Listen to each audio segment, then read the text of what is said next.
The Taittiriya Upanishad is a Vedic-era Sanskrit text embedded as 3 chapters of the Yajurveda. It is a mukhya Upanishad and likely composed about 6th century BCE. The Taittiriya Upanishad is associated with the Taittiriya school of the Yajurveda, attributed to the pupils of sage Tittiri. It lists as number 7 in the Muktika canon of 108 Upanishads. The Taittiriya Upanishad is the 7th, 8th and 9th chapters of Taittiriya, which are also called respectively the Shiksha Valley, the Ananda Valley and the Bhrgu Valley. This Upanishad is classified as part of the Black Yajurveda, with the term black implying the unarranged, motley collection of verses in Yajurveda, in contrast to the white Yajurveda where Brihadaranyaka, Upanishad and Isha Upanishad are embedded. The Upanishad includes verses that are partly prayers and benedictions, partly instruction on phonetics and praxis, partly advice on ethics and morals given to graduating students from ancient Vedic Gurukula, partly a treatise on allegory, and partly philosophical instruction. Etymology. Taittiriya is a Sanskrit word that means from Tittiri.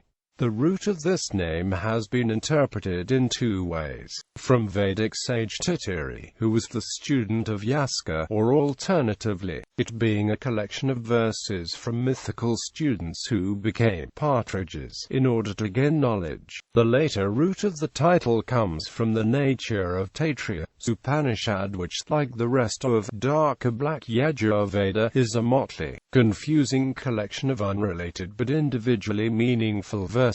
Each chapter of the Taittiriya Upanishad is called the valley, which literally means a medicinal vine-like climbing plant that grows independently yet is attached to a main tree. Paul Derson states that this symbolic terminology is apt and likely reflects the root and nature of the Taittiriya Upanishad, which too is largely independent of the liturgical Yajurveda, and is attached to the main text. Chronology. The chronology of Taittiriya Upanishad, along with other Vedic-era literature, is unclear. All opinions rest on scanty evidence, assumptions about likely evolution of ideas, and on presumptions about which philosophy might have influenced which other Indian philosophies. Stephen Phillips suggests that Taittiriya Upanishad was likely one of the early Upanishads, composed in the first half of 1st millennium BCE, after Brihadaranyaka, Chandogya, and Isha, but before Aitareya, Kaushitaki, Kena, Katha, Manduka, Prashna, Svetasvatara and Maiti Upanishads, as well as before the earliest Buddhist Pali and Jaina canons. Ranade shares the view of Phillips in chronologically sequencing Taittiriya Upanishad with respect to other Upanishads. Paul Derson and Wintonitz hold a similar view as that of Phillips, but place Taittiriya before Isha Upanishad, but after Brihadaranyaka Upanishad and Chandogya Upanishad. According to a 1998 review by Patrick Olivelle, the Taittiriya Upanishad was composed in a pre-Buddhist period, possibly 6th to 5th century BCE. Structure. The Taittiriya Upanishad has 3 chapters: the Shiksha Valley, the Ananda Valley and the Bhrgu Valley. The first chapter, Shiksha Valley, includes 12 Anavaka. The second chapter, Ananda Valley, sometimes called Brahmananda Valley, includes 9 verses. The third chapter, Bhrgu Valley, consists of 10 verses. Some ancient and medieval Hindu scholars have classified the Taittiriya Upanishad differently, based on its structure. For example, Sayana in his Bhashya calls the Shiksha Valley a Samhiti Upanishad, and he prefers to treat the Ananda Valley and Bhrgu Valley as a separate Upanishad and calls it the Varuni Upanishad. The Upanishad is one of the earliest known texts where index was included at the end of each section, along with main text. As a structural layout of the book, At the end of each valley in Taittiriya Upanishad manuscripts, there is an index of the Anavakas which it contains. The index includes the initial words and final words of each Anavaka, as well as the number of sections in that Anavaka. For example, the first and second Anavakas of Shiksha Valley state in their indices that there are 5 sections each in them. The fourth Anavaka asserts there are 3 sections and 1 paragraph in it, while the 12th Anavaka states it has 1 section and 5 paragraphs. The Ananda Valley, according to the embedded index, state each chapter to be much larger than currently surviving texts. For example, the first Anavaka lists Pratika words in its index as Brahmavid-It and states the number of sections to be 21. The second Anavaka asserts it has 26 sections, the third claims 22, the fourth has 18, the fifth has 22. The sixth Anavaka asserts in its index that it has 28 sections, seventh claims 16, eighth states it includes 51 sections, while the ninth asserts it has 11.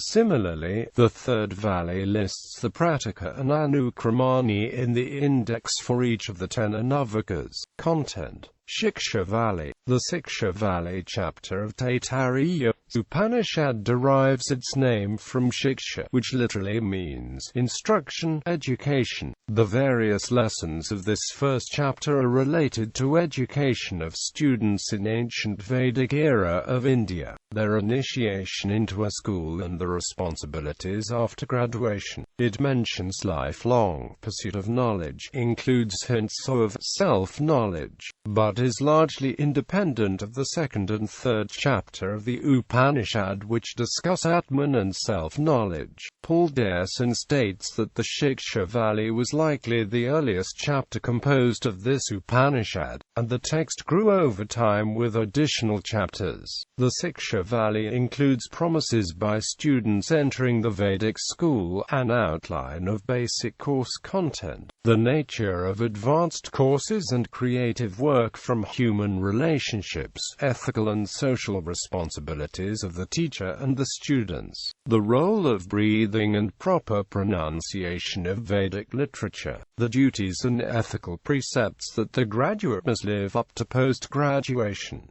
A student's promise. First Anavaka. The first Anavaka of Taittiriya Upanishad starts with benedictions, wherein states Adi Shankara, major Vedic deities are proclaimed to be manifestations of Brahman. Along with the benedictions, the first Anavaka includes a prayer and promise that a student in Vedic age of India was supposed to recite. Along with benedictions to Vedic deities, the recitation stated, Adi Shankara comments that the peace phrase is repeated thrice, because there are 3 potential obstacles to the gain of self-knowledge by a student: one's own behavior, other people's behavior, and a deva's. These sources are exhorted to peace, phonetics and the theory of connecting links. Second and third Anavaka. The second Anavaka highlights phonetics as an element of the Vedic instruction. The verse asserts that the student must master the principles of sound as it is created and is perceived, in terms of the structure of linguistics: vowels, consonants, balancing, accentuation, speaking correctly, and the connection of sounds in a word from articulatory and auditory perspectives. Taittiriya Upanishads emphasizes, in its later Anavakas, Svadhyaya, a practice that served as the principal tool for the oral preservation of the Vedas in their original form for over 2 millennia. Svadhyaya is a part of students' instruction, involved understanding the linguistic principles coupled with recitation practice of Indian scriptures, which enabled the mastering of entire chapters and books with accurate pronunciation. The ancient Indian studies of linguistics and recitation tradition, as mentioned in the second Anavaka of Taittiriya Upanishad, Upanishad, helped transmit and preserve the extensive Vedic literature from 2nd millennium BCE onwards, long before the methods of mass printing and book preservation were developed. Michael Witzel explains it as follows: the Vedic texts were orally composed and transmitted, without the use of script, in an unbroken line of transmission from teacher to student that was formalized early on. This ensured an impeccable textual transmission superior to the classical texts of other cultures. It is, in fact, something like a tape recording. Not just the actual words, but even the long-lost musical accent has been preserved up to the present. The third Anavaka of Shiksha Valley asserts that everything in the universe is connected. In its theory of connecting links, it states that letters are joined to form words and words are joined to express ideas. Just like earth and heavens are forms causally joined by space through the medium of value, and just like the fire and the sun are forms causally connected through lightning with the medium of clouds, it asserts that it is knowledge that connects the teacher and the student through the medium of exposition, while the child is a connecting link between the father and the mother through the medium of procreation. Speech is the joining link between upper and lower jaw, and it is speech which connects people. A teacher's prayer. Fourth Anavaka. The fourth Anavaka of Shiksha Valley is a prayer of the teacher. The structure of the fourth Anavaka is unusual because it starts as a metered verse but slowly metamorphoses into a rhythmic Sanskrit prose. Additionally, the construction of the verse has creative elements that permits multiple translations. The fourth Anavaka is also structured as a liturgical text, with many parts rhythmically ending in svaha, a term used when oblations are offered during yajna rituals.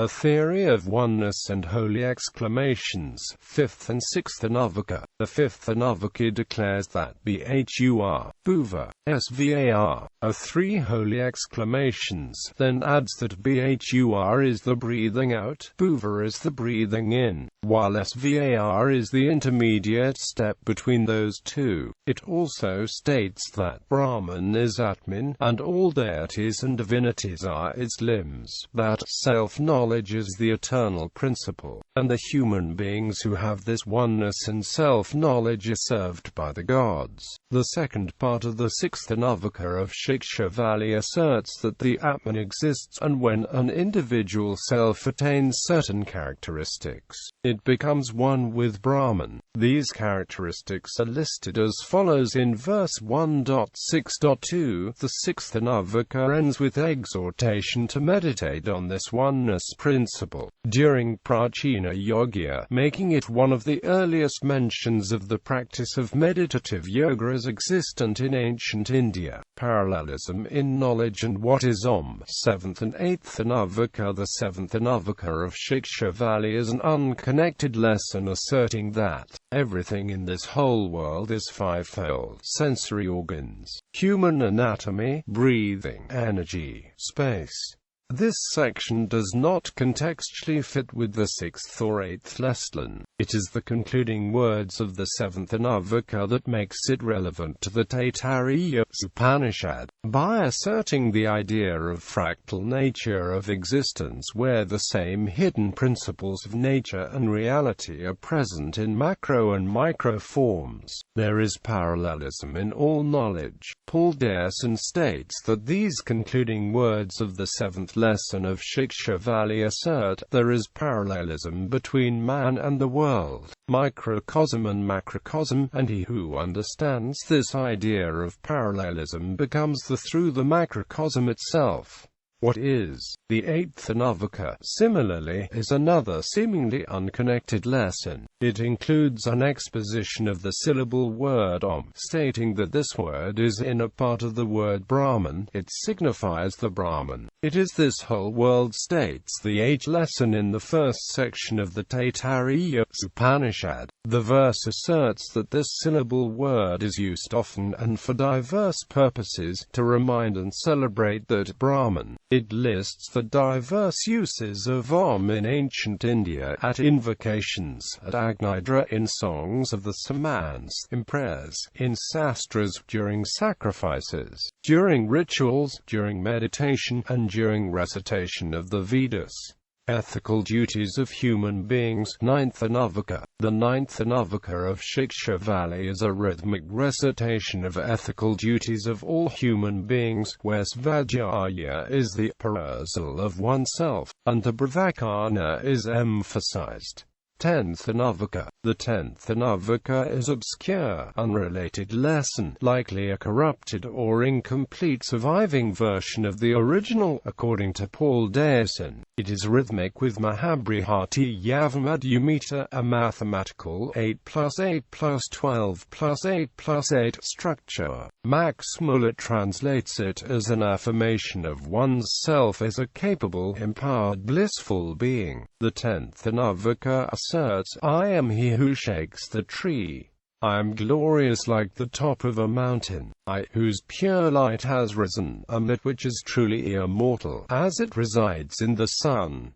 I am the treasure, wise, immortal, imperishable. This is the teaching of the Veda by sage Trisanku. Shankara states that the tree is a metaphor for the empirical world, which is shaken by knowledge and realization of Atman Brahman. Convocation addressed to graduating students living ethically. 11th Anavaka. The 11th Anavaka of Shiksha Valley is a list of golden rules which the Vedic era teacher imparted to the graduating students as the ethical way of life. The verses ask the graduate to take care of themselves and pursue Dharma, Artha and Karma to the best of their abilities. Parts of the verses in section 1.11.1, for example, state the 11th Anavaka of Shiksha Valley list behavioral guidelines for the graduating students from a Gurukul. The third section of the 11th Anavaka lists charity and giving, with faith, sympathy, modesty and cheerfulness, as ethical precept for the graduating students. Scholars have debated whether the guidelines to morality in this Taittiriya Upanishad Anavaka are consistent with the Know Yourself spirit of the Upanishads. Adi Shankara states that they are, because there is a difference between theory and practice. Learning the need for self-knowledge and the ethics that results from such self-knowledge is not same as living practice of the same. Ethical living accelerates self-knowledge in the graduating students' acknowledgement. 12th Anavaka. The last Anavaka of Taittiriya Upanishad, just like the first Anavaka, starts with benedictions, wherein Vedic deities are once again proclaimed to be manifestations of Brahman. Along with the benedictions, the last Anavaka includes an acknowledgement that mirrors the promise in first Anavaka. Ananda Valley. The second chapter of Taittiriya Upanishad, namely Ananda Valley, and sometimes called Brahmananda Valley, focuses, like other ancient Upanishads, on the theme of Atman. It asserts that Atman exists, it is Brahman, and realizing it is the highest, empowering, liberating knowledge. The Ananda Valley asserts that knowing one's self is the path to freedom from all concerns, fears, and to a positive state of blissful living. The Ananda Valley is remarkable for its kosha theory, expressing that man reaches his highest potential and understands the deepest knowledge by a process of learning the right and unlearning the wrong. Real deeper knowledge is hidden in layers of superficial knowledge, but superficial knowledge is easier and simplistic. The Ananda Valley classifies these as concentric layers of knowledge seeking. The outermost layer it calls Annamaya, which envelops and hides Pranamaya, which in turn envelops Manomaya, inside which is Vijnanamaya, and finally the Anandamaya, which the Upanishad states is the innermost, deepest layer. The Ananda Valley asserts that self-knowledge is not attainable by cultic worship of God or gods motivated by by egoistic cravings and desires. Vijnanamaya, one with segregated knowledge, experiences the deeper state of existence, but it too is insufficient. The complete, unified and blissful state of self-knowledge is, states Ananda Valley, that where one becomes one with all reality. There is no separation between object and subject, I and we, Atman and Brahman. Realization of Atman is a deep state of absorption, oneness, communion. The Ananda Valley is one of the earliest known theories in history on the nature of man and knowledge, and resembles but predates the Hellenistic, Hermetic and Neoplatonic theories recorded in different forms about a millennium later, such as those expressed in the Corpus Hermetica. Annamaya, first and second Anavaka. The first Anavaka commences by stating the premise and a summary of the entire Ananda Valley. One who knows Brahman reaches the highest. Satya is Brahman, Jnana is Brahman, Ananta is Brahman. Paul Derson notes that the word Ananta in verse the first of may be vulgate, and a related term Ananda, similarly pronounced, is more consistent with the teachings of other Upanishads of Hinduism, particularly one of its central premise of Atman being Satchitananda. In Derson's review and translation, instead of Brahman is infinite, an alternate expression would read Brahman is bliss.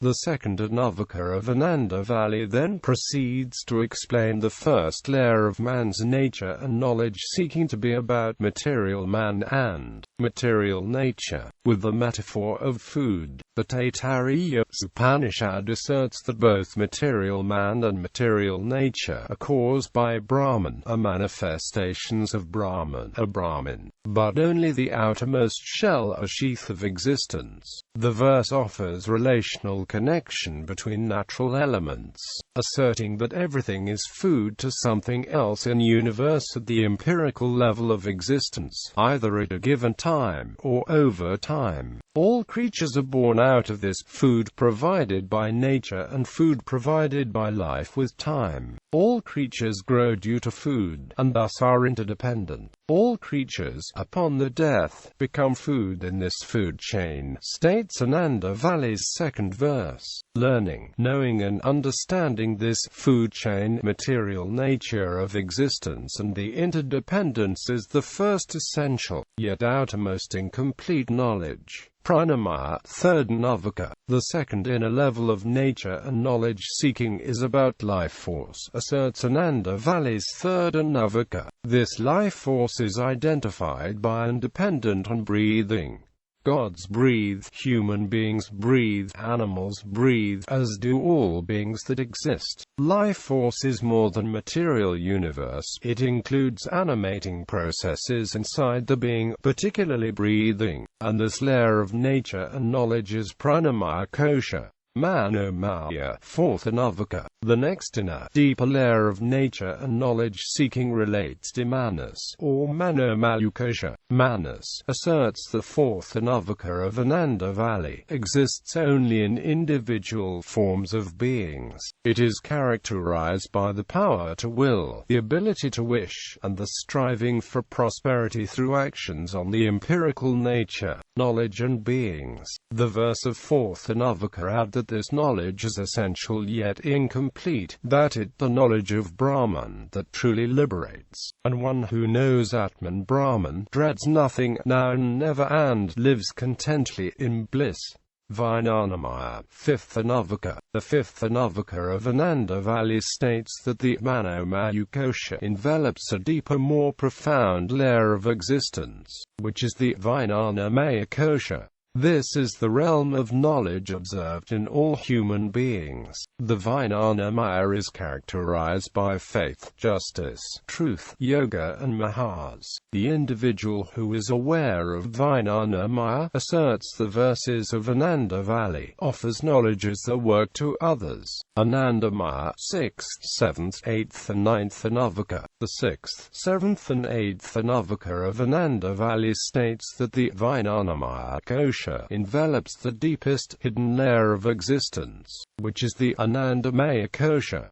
This is the innermost, is the realm of Atman Brahman. The Anandamaya is characterized by love, joy, cheerfulness, bliss and Brahman. The individuals who are aware of Anandamaya assert the 6th to 8th verses of Ananda Valley are those who simultaneously realize the empirical and the spiritual, the conscious and unconscious, the changing and the eternal, the time and the timeless. These last are navikas of the second valley of Taittiriya Upanishad assert that he who has self-knowledge is well constituted. He realizes the essence. He is full of bliss. He exists in peace within and without. His is a state of calm joy irrespective of circumstances. He is one with everything and everyone. He fears nothing. He fears no one. He lives his true nature. He is free from pride. He is free from guilt. He is beyond good and evil. He is free from craving desires, and thus all the universe is in him and is his. His blissful being is Atman Brahman, and Atman Brahman is the bliss that is he.